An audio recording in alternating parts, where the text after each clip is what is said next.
Anchors upsells at full. Welcome to the Sloopcast. How you doing today, Kyle?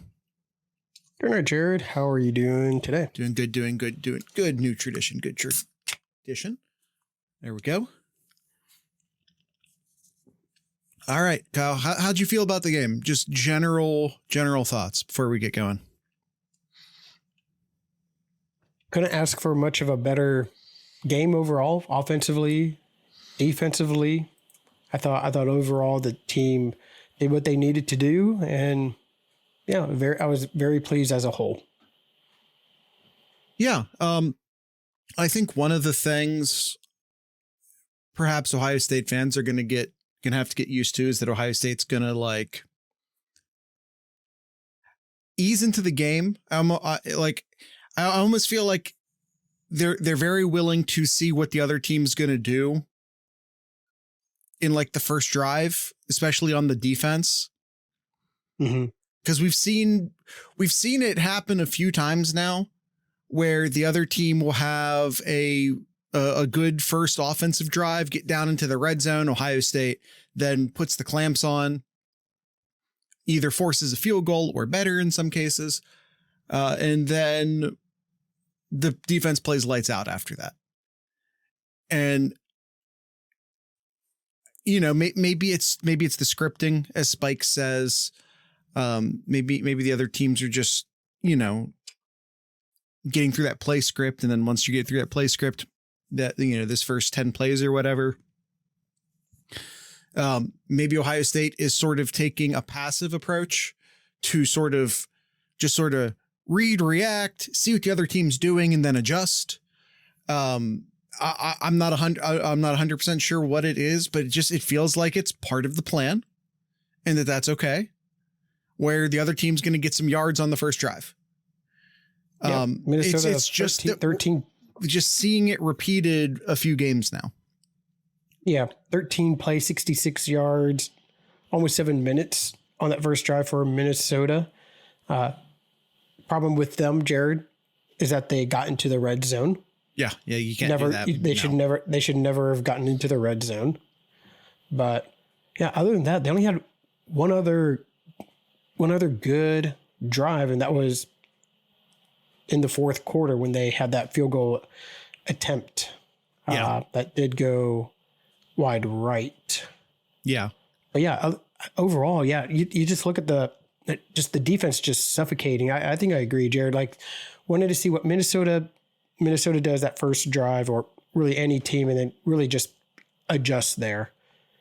It's just amazing how great this Ohio State team is. 5 straight games holding their opponents to single digits. Spike says it's amazing the number of red zone field goal misses. Did they get into the red zone on the second field goal try, Kyle? Or was that outside the red zone? Do you have that readily available? Ended up at the Ohio State 23-yard line. Yeah, so not technically. Yeah, because if you look at the final stats, yeah, Minnesota was 1 for 1 in the red zone. So yes, there you go. And Ohio State perfect 5 for 5 with 5 touchdowns in the red zone. Much better than we've seen a couple of games already, where it was the Washington game, specifically the Ohio games, and the Ohio game as well too, capitalizing all that. So that was something that we emphasized in a week ago, being able to punch it in when it counts, and they did this time. So hats off. Yep. You ready to get to the report card? Yes. Let's go ahead and do that. All right, offense here. We'll just pull up the numbers real quick. 474 yards, 341 in the air, 133 on the ground. And Julian's saying just being lights out. I know we'll get to the quarterbacks here, but overall, really pleased what I've seen from the team here. Game plan here, spread the ball out, get your running back some touches here. what's more to say? They executed offensively other than the missed field goal there. So yeah, A for the game plan. What was the drive summary? Was it first time? I mean, because I know number of drives is a thing we've talked about so far, and yeah, I'm comfortable with an A on the game plan offensively. What were the drives? How many drives were there, and what were the results? Okay, so not counting the last one, yeah, even though statistically they do count the last one as 10, where it literally counted for 0 seconds on the clock. Let's just not count it. Let's say 9. 9 drives, 5 touchdowns, 1 field goal attempt. That was the first punts. drive. Yeah. And 2 punts right in the middle of the game. They're literally right in the middle. They punted their last drive of the first half and punted on their first drive of the second half. Spike says, I liked the 1 play 44-yard touchdown drive. Yeah, I mean, those plays are how you get more than 7 drives. At the end of, I mean, that's Ohio State didn't feel like they were going to, it felt like even offensively, Ohio State was like clock killing the entire game. In the past, they really didn't. Not this game though. Yes, through much of the season. Washington I don't know. Definitely felt that. Yeah, and I don't know if it's just a matter of like what the defense was willing to give you, because it does seem that they were allowing, and I guess we can. Well, let's get into that conversation. We get the quarterbacks. Let's go to in-game coaching. I mean, what more can I say? I mean, they did everything that they wanted to. There really didn't need to be any kind of adjustments because the team was executing well. So, I think there was kind of an adjustment. At least the game started like it was going to look like the Washington game. Lots of runs, lots of short passes. And then they started airing out more. And so it did feel like a little bit maybe of an adjustment, or maybe it wasn't. And that's sort of what I was getting to before. And we can continue this conversation into quarterbacks. I'm comfortable with an A on in-game. So is chat, it looks like. As we get to the quarterbacks, Ohio State did look like it was going to start airing the ball out a little bit more as the game went on, especially like in the famed quote unquote middle 8. Even if it wasn't technically the middle 8, it kind of felt like it was just happening in the middle of the game. Where Ohio State was getting chunk yards through the air. Now, was this an adjustment? Or was Minnesota just leaving those plays available where, say, Washington and Ohio weren't, and Texas wasn't? I think that's the question. Like, because there were plays during the Washington game where Sayin looked deep. Like there were opportunities from a play calling standpoint for Sayin to throw deep, and he passed on them. But there were definitely those opportunities. So, either Sayin wasn't feeling it, or the wide receivers weren't getting open, or Washington was just playing such a shell defense that it wasn't really even possible. But that wasn't the case with Washington, with Minnesota. It did get to a point in the game in which Sayin said, yeah, I'm going to start throwing the ball deep now. Now, was it Sayin? Was it Day? Was it Minnesota? Through the television angles, it's not really possible to say. But they tried early on. They tried it early on, though, at the first drive that ended up being the missed field goal, which, by the way, it was barely a miss. That was a really nice from 53 from fielding. I think it was 53 out. It was a good kick. 53. They just missed it. Yeah. That is a big boy NFL kick. So right before, you're just not going to make all those. Right before that, 2 plays before that, 2nd and 9, and Julian Sand took a shot, little behind, and credit to the Minnesota defender, John Nestor, who ended up breaking that pass. Just got his arm right in the cradle of Jeremiah Smith's hands there, broke that ball up. It was a great throw by great throw by Julian Sayin. It was just an excellent defense by Minnesota's defender there. So they tried throwing it deep early on, and he ended up getting redemption on the next long pass on Ohio State's next drive. Went to Carnell Tate for 48 yards, and then a couple plays later, Ohio State ended up getting a touchdown there against a pretty respectable defense. You know, we're talking about Julian Sayin. Yeah, I mean, it's not Ohio. You know, it's not Grambling. This is a Big Ten defense. It's like a middle Big Ten defense, but it's still a Big Ten defense. Julian Sayin, 23 of 27, 326 yards, 3 touchdowns, 0 interceptions, a completion percentage of 85%. Crazy. Absolutely crazy here. I'm going to give him an A+. Yeah, A+. I'd say an A+ as well. I think he had one bad pass. He threw it when he threw it into the end zone. It should have been intercepted. Yeah, but other than that, yeah. I can't really say anything else negative about Julian Sayin. That was truly a redshirt freshman pass, but he hasn't had many of those. He's had some. He is a redshirt freshman after all, but he hasn't had many of those. So good on him. Correct. Yep. All right. Before we get to the run block, Jared, we're going to take our first quick ad break here.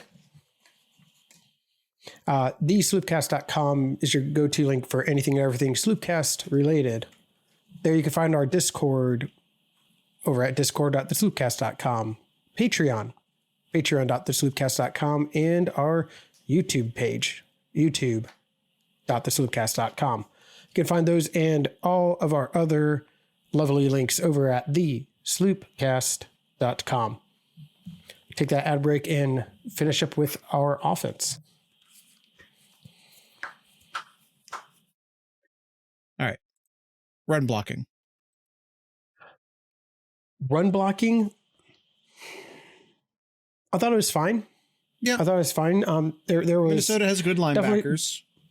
There were some times that they could have looked better, but I think overall they were fine. Overall, the Ohio State rushed for 4.4 yards per carry, which is decent for this kind of defense that they went up against here. I think they were letting up. I don't have the stat. It was low. I don't think they were letting up that many yards per carry from what I.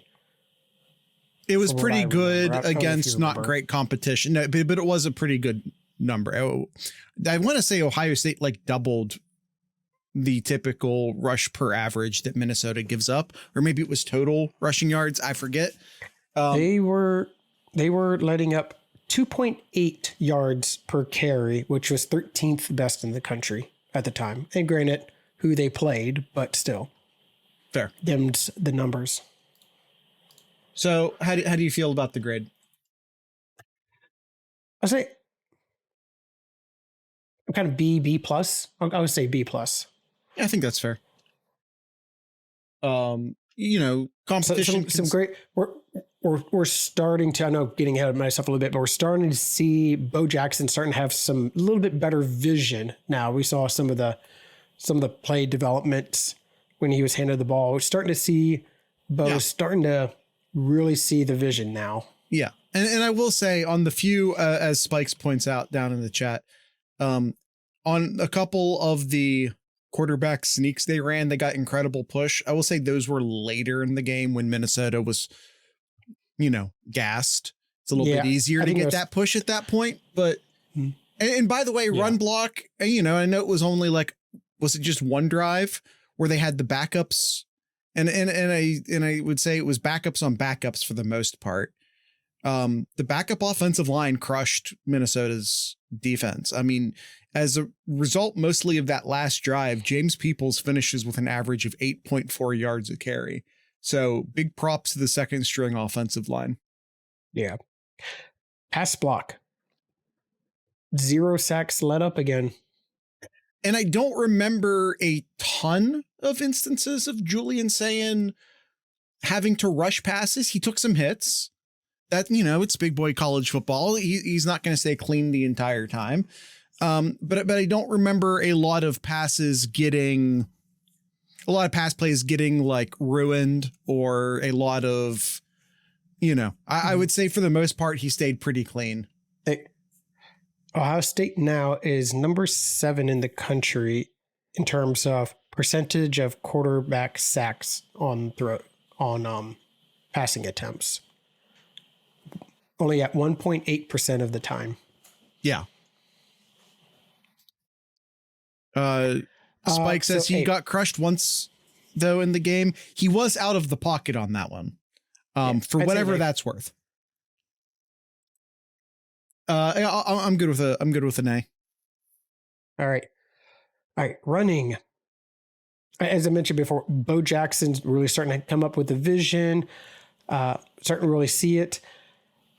CJ Donaldson only had 3 rushing attempts in this game. Great. He did get the 1 touchdown. Yeah. One of those, he did get a touchdown there. Bo Jackson, 13 attempts.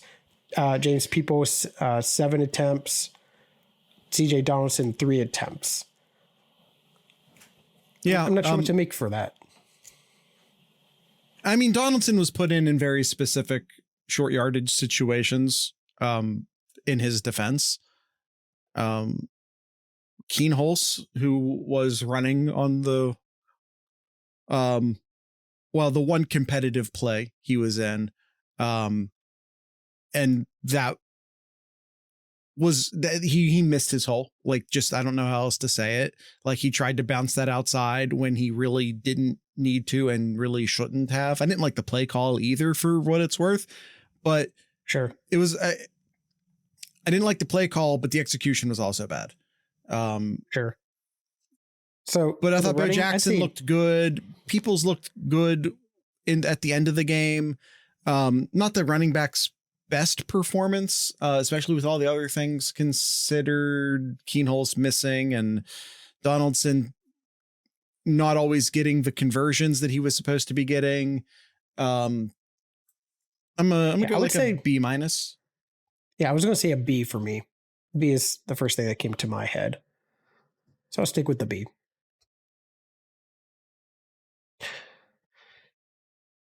All right, B as well for chat. Receiving. Carnell Tate had himself what needs to be said? Career game. What even needs to be said about the receivers? Like, we have high expectations for them, but this A+. was, yeah. Yep. And again, this is not the wide receivers. This is receiving. So you also have to talk about the performance Max Clare had. 5 catches for 63 yards for the tight end. Yeah. And Quincy Porter with his first catch as a Buckeye. Absolutely. I said A+, chat said A+, Kyle, what do you say? A+. Kyle says A+. All right, drives and conversions. 6 of their 9 drives ended up being for touchdowns. They were 7 for 10 on third downs. Crazy, crazy good right now. Where does that put them? That puts them for the year 51.2% of third down conversions for the year, putting them 13th best in the country. Yeah. Weirdly, I think that this could have been like an A+ game. Again, you're playing like a decent Big Ten defense. I don't think the expectation should be that you score on every single drive. But this really could have been just like an A+ game had Carnell Tate not slipped on the first drive.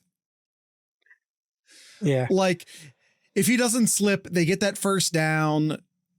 Maybe they don't get the touchdown, but they're at least a lot closer for maybe an easier field goal, even if they don't get the touchdown. But like, the play call was good. It's just, you slip sometimes. It's football. Yep. A. I'm happy with an A personally. Chat says Yep. A minus.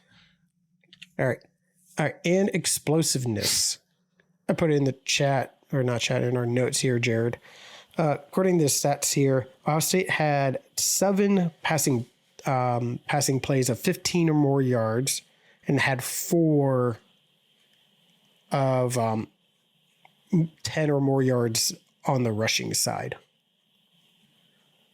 So a lot better than against Washington. Again, granted, Washington's defense was better than Minnesota's, but it's what we wanted. We wanted to see Ohio State being able to run the ball effectively, being able to pass it and take their shots. And yeah, three of those long shots ended up going for more than 40 yards in the air. Yeah. So yeah, A+. I was really happy seeing and seeing how this offense really being able to be explosive. And as you said, this is, this is not a bad defense by any means. Obviously not on the same, it's like not, all Big Ten defense. There are better defenses in the Big Ten. But it's still top third defenses in the country, I would say. It's not a bad defense at all by any means. Coy Parrish is a tremendous football player. They have really good football players on the defense. Are there holes in their defense? Yes. That's what stops them from being like all Big Ten good, but they have a lot of excellent pieces on that defense. Yep. Speaking of defenses, let's get right into the defense here. Defense game plan. I mean, it was to stop their rushing attack, which they did that. Because offensively, I wasn't really worried about them because we talked about in the Know Your Enemy, they weren't really scaring us on the offensive side here. They were kind of just middle of the road in most of the stats we cared about talking about. But yeah, game plan, it was just contain and stop them on third downs, which they did. 1 for 11 there. So game plan A. Yes. Yeah, I mean, especially like outside of that first drive. Yeah, I'm good with an A. Yep. In-game coaching, I'll go plus. What more needs to be said? Yeah, A+. A+ on in-game coaching. Just mixing it up, make this confusing Minnesota. Yeah, A+. Yeah, and we talked about this at the top of the show. It does. I don't know how true this is. It's just the feeling I have where it does kind of feel like they're just doing a read and react on the first drive and then making adjustments as needed for the rest of the game. I don't know how, like I said, I don't really necessarily know how true that is, but we've seen it a few times. Yep. Where the in-game adjustment is part of the game plan. All right, tackling. Do you remember any missed tackling? Because I don't. Do I remember a missed tackle? I don't. Not off the top of my head. No. Yeah. If I can't remember it, then that's an A+ then. That's a valid point. I mean, I'm not going to say that there wasn't one, but I don't remember one. And that probably says something. I mean, that goes into like,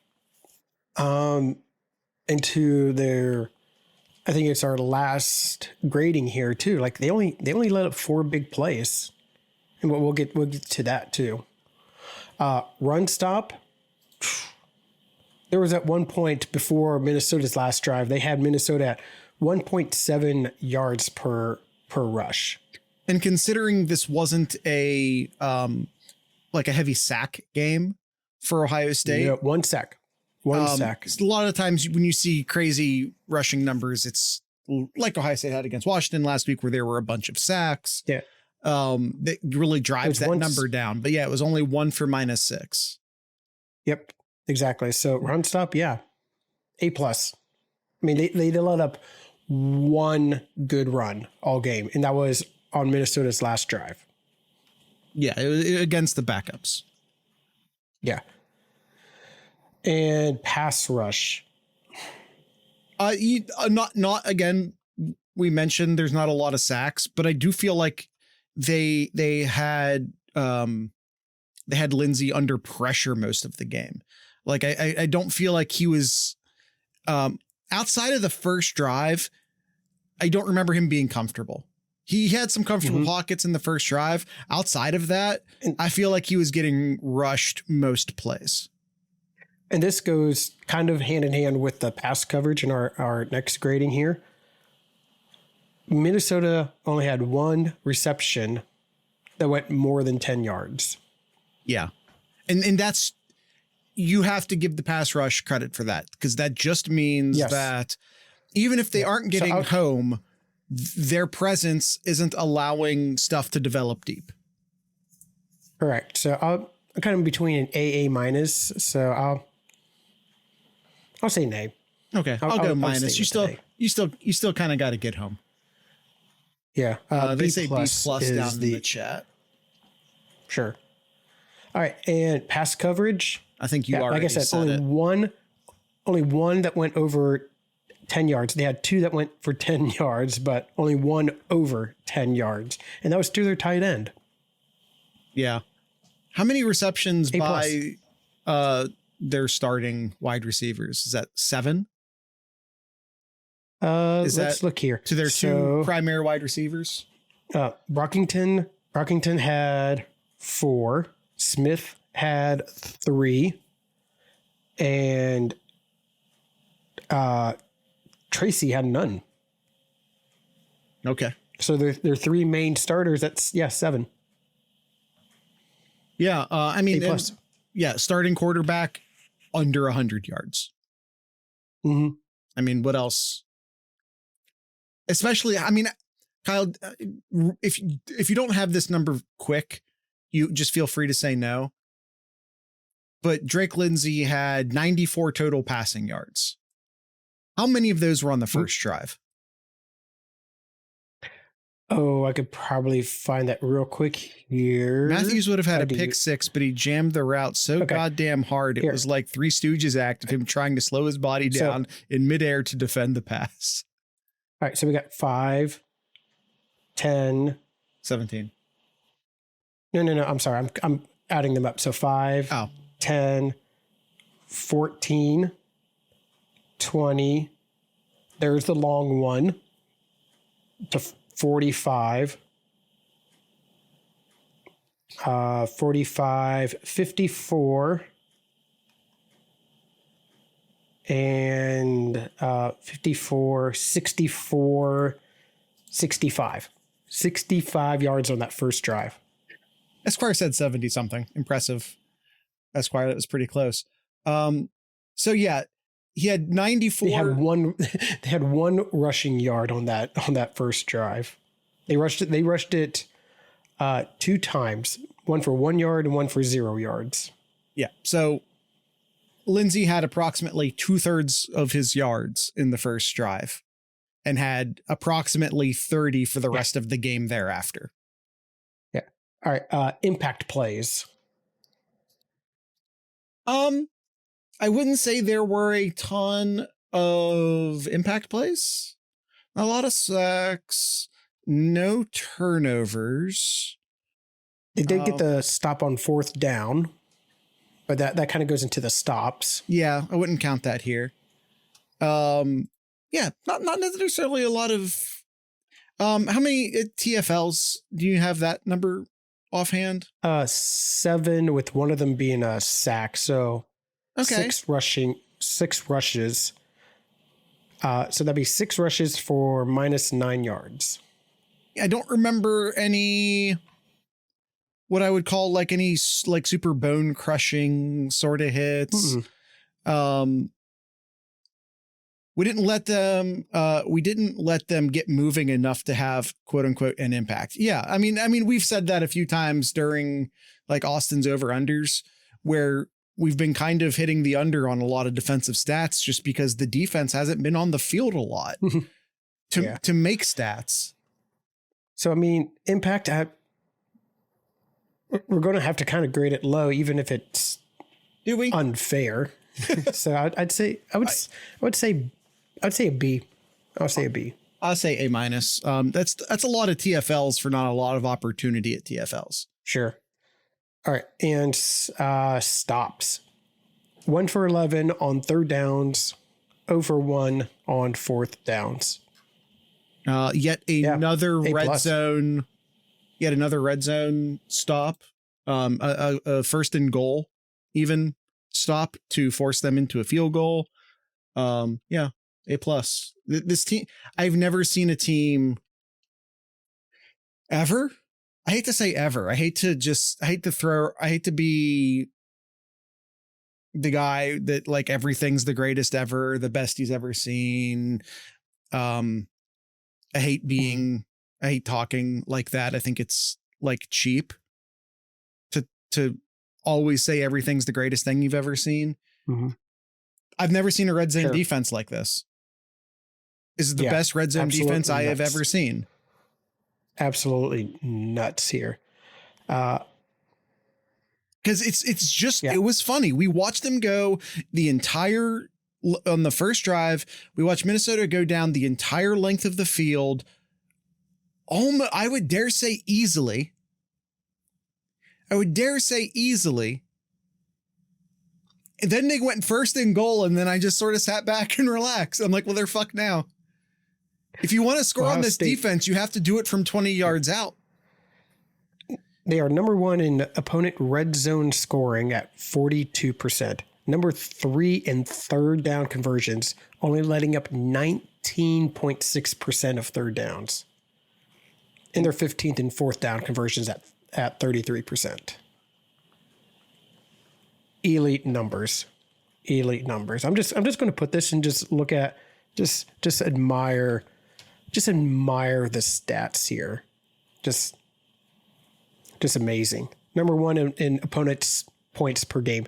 Number 3 in opponents' yards per game. Number 1 in opponents' points per play. Number 2 in opponent yards per play. Absolute nuts. All right, let's get to the last one. Don't break. Yes.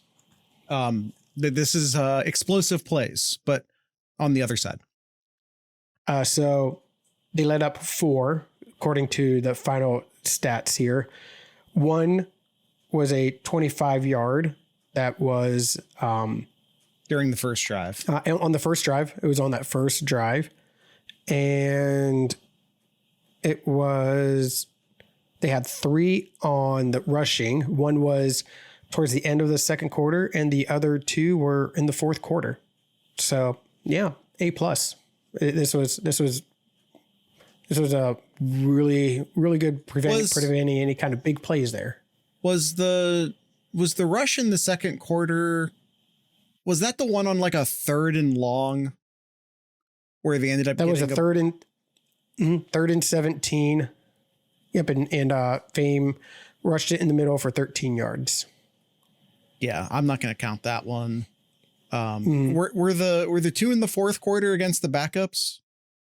The first one was the second play in the fourth quarter. That would not have been. That was 1st and 10 at Minnesota's 39 for 12 yards. And the last one was Fame again. Yeah, that was on that last drive there on 2nd and 11 and got 11 yards. So that was that drive where it was like they let up a chunk of yards, and then they stopped him for 0 or 1 yards, and then it was more yards, and then back to 0 to 1. Yeah, I'll give him the A plus on that. I didn't want to hand out the A plus easily. Did you say plus as well? Yes, I did. Okay. Chat says A. Yes, Buckeye Esquire. Those do exclude Grambling. The stats exclude Grambling, but it's also important to remember when we're talking about number 1 in the country, number 3 in the country, number 1 in the country, all FCS games are excluded from those stats. So if someone put up stupid numbers against, you know.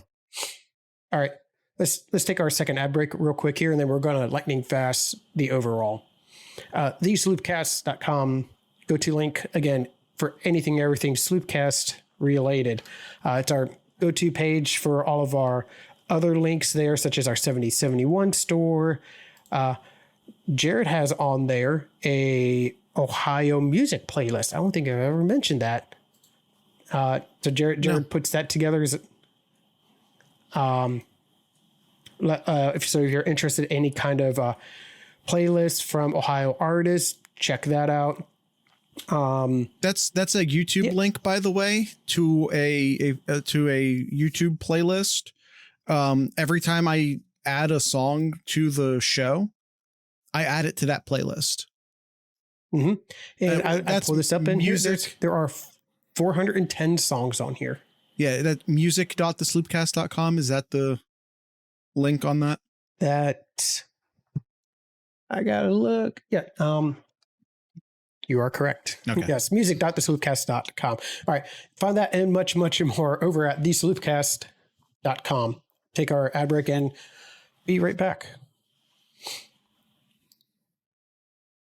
All right, lightning round, Jared. Lightning round as we do the overall here. So chat, get ready to put your gradings in quickly. Overall, in-game coaching, A for me. Jared. Yeah, I'll throw the plus on it, actually. All right, and chat got A as well. Okay. Motivation, effort. I mean, A plus. I mean, you held them to 3 points, 1 for 11 on third downs. Yeah, you got them motivated. You got them clicking. Yeah, A plus. Yeah, I mean just look no further to Penn State. What can happen if you don't respect an opponent and show up? Yep, A plus across the board. Execution, I'll say A. I mean, yeah, I'll say A. Yeah, a lot of great execution, some kind of goofy stuff as far as execution's concerned. The missed handoff, James Peoples going the wrong way, Keenholz missing the obvious hole and trying to bounce it outside on the conversion play. There were some little goofy things that they could clean up. I'm not going to give them the plus here. All right, discipline here. I actually haven't looked at what they had for penalties. 4 penalties for 35 yards. I didn't even look at what they were. So 3 on the offense. Downs got caught hitting back. Yeah. Never retaliate. Yep. That's what happens. The other guy should have got a penalty too. Yes, he got choke slam. He got an elbow forcing his head into the turf. It was bullshit. The other guy should have got a flag too. But the second player always gets caught. The retaliatory party is the one that gets called most of the time. So 3 on offense, 2 false starts, and 1 holding on offense, and then 2 on the defense. Jared mentioned the unsportsmanlike conduct for Caleb Downs. The other was the roughing the kicker that was then declined. Listen, so if you're gonna rough the kick, and it was running into, not roughing. It was running, yes. If you're gonna, that's weird. They said roughing, but yes, it is running into the kicker. You're right. Yes. If you're gonna do it at the. Listen, what are the 2 things that can happen there? What are the 2 things that can happen there? Either you hit them, and who cares? Because what's Minnesota going to do? Run one more play just to kneel it? No, they're just going to decline it. The reward side of taking that hit is that you block the punt and maybe get a touchdown. It could be 28-3 at halftime. Hit the punter. Who cares? Yeah. All right. Special teams. Wait, what was the discipline call? I'm gonna say A minus. I'll just say A. Yeah, A minus. I'll do A minus because of that. Because of the unsportsmanlike conduct. So A minus. Yeah. The punter's mom would care. That's not what she told me. Yeah. Joe McGuire averaged 44 yards per punt. That's the kind of number we want to see. We want to see right around that 45 yards an average. So that's good. Fielding did miss the 1 field goal attempt, but it was 53 yards and it was close. It was close. really close. That looked like that could have been good for 60. It was a hell of a kick by him. So they only sent 10 out on the field goal kick and cost the team a timeout. They did have the trick punt return, which was cool. Yeah. That was cool. Yeah. I'll go A- here. It was just nice to see the special teams try something from a return perspective. Yeah. I'll say B+. I'll say B+. Chat says B-. Mm-hmm. All right. And turnovers. I don't know. How do you want to grade that? No turnovers in this game. I mean, how are you going to grade turnovers when there was none in the game? Well, you didn't commit any. So you didn't cause any. But you didn't commit any. Yeah. I'll say A-. B. I was thinking B as well. B's fine. Esquire. B's fine. All right. Offense as a whole. A. I'm just going down the list, and it looks like A for me. Offense. And yeah, I think that's fair. Defense A+ for me. All right. So I'll just go A on offense as well. We got A's as well. For chat. Spike said B, but Esquire said A. Oh, no. So we'll go B+. I think he said B for the turnovers. Oh. A. I think we're all defense A+. A+ for defense. I will second A+ for defense. And so overall, and chat says A++++. Nope. You don't get to do overall. That. Sorry. So the overall 42-3 win, no injuries. Hey, we'll take a nice solid A. I'm a throw that for me. What was Vegas on this? Was it 24 points? 24.5, 23.5, somewhere around there. All right. I'm trying to pull it up real quick here. It is 23.5. 23.5. All right. I guess the right number of points for the game. You beat Vegas by 18 points. Yeah. I'll give him the plus on that. All right. Oh, Spikes is correct. Kenyatta Jackson did get hurt. It was a stinger, which are painful and suck, but shouldn't be long term. I have a feeling that if that game had stayed competitive, he might have come back, but I don't know that. That's just me guessing. Unless you're Maurice Clark. Right. Well, that's valid. Yeah. All right. Just a couple of questions, and then we will go ahead and wrap it up real quick, Jared. Buckeye Esquire, which team, I got to pull up the schedule here, which team will score more than 9 points on this defense here? So just going to go down the list real quick. Illinois, do you think next week Illinois will score 10 points? No. Or more? No. Okay, I agree. Wisconsin? No. No. Penn State? Sure. I'll say Penn State will. No. Okay. Purdue? No. No. UCLA? Weirdly, after last week, I almost want to say yes, but I'm going to say no. Rutgers? No. And the Cheaters Up North team? No. How crazy would that be? Someone will. I mean, it's just someone will. There'll be a defensive something that happens or a special team something that happens, and it will happen. Big Ten championship against Oregon, probably. Yeah. They'll score 10. They will for sure. I would have said the same thing about Washington. I mean, if Kyle had asked me this question before Washington, or if Washington, you flip Washington with another team, I'm like, oh yeah, Washington will score 10 on us. And Penn State honestly might. but I don't think that, I mean, their running backs are so good. We'll see what happens there. Honestly, Spike says, watch it be Purdue. It'll probably be a team that you aren't expecting it to be because they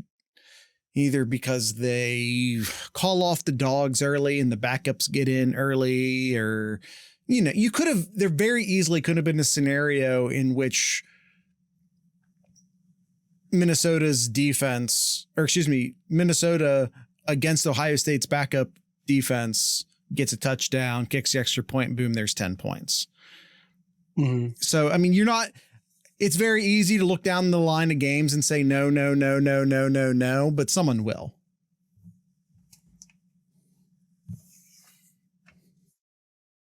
The Greek rifle is putting up yards this year for them. Okay. Since 1999, I had to look this up real quick, so I'll put this in Kyle's corner here. Oh, wait a minute. Since 1990, Kyle, that's the end of the show. Do you have anything in Kyle's corner? There you go. Sure. Since 1999, just because, like, before 1950, football games were weird and all that. So I said, in hey, the modern era, let's do 1999. The fewest points allowed in a college football season since 1999 was Alabama. In 2011, where they let up 113 points, which averaged them to 8.7 points per game. Okay. So is that what Ohio State should be shooting for? I mean, they should be shooting for 0 every game. Is the answer to that question? If we're being real. See, 1, 2, 3, 4, 5. 5 of their 13 games, they let up more than 10 or more points.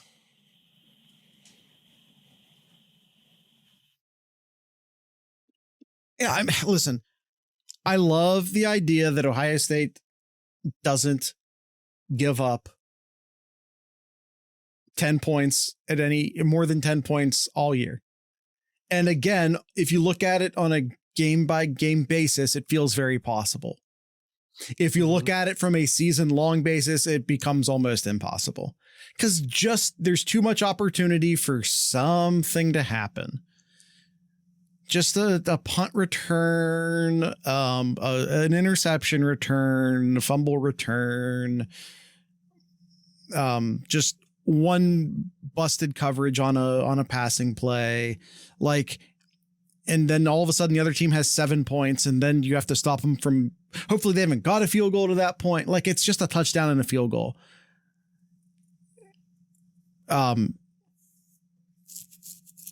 Yeah, it does not feel super likely to me. Mm-hmm. All right. Fair enough. And I really don't even know how to. Penn State's offense is so weird. Because, if you watch that UCLA game, they looked totally anemic for a long time. Then it was like they actually decided to let Aller throw the ball down the field. He connected on a couple. Then they're kind of back in business in that game. Yeah, I don't know. It's just. Yep. Yeah. Okay. All right. That's it. That's all I got. Averaging sub 9 points per game does feel doable. I agree. We're at 5 per game now if you include Grambling. Yeah. Yeah. Absolutely. I mean, it does feel doable. Especially if we're talking about the regular season. Yes. All right. That's it. That's the end of today's show.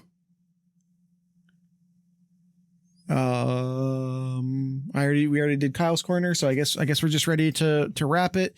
Tonight's ending music will be brought to you by a band called The Old Breed. They're from Ohio, as of course they are. So with all that being said, I'd like to encourage everyone to drink local beer, listen to local music, and of course, watch your local podcasters. Once again, this is The Old Breed.